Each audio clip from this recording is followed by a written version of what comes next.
O'zbekistonda tug'ilib o'sgan bo'lsam ham, hatto sim karta ham berishmagan.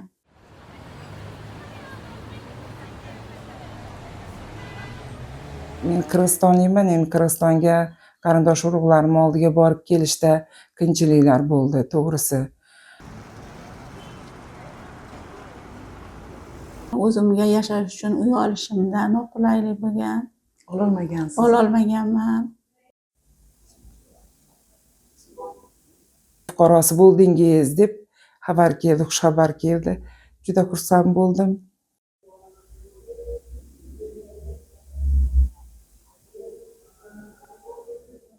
Shu pasportni 7 metr baxmalga o'rab, sandig'imning tagiga solib qo'yaman.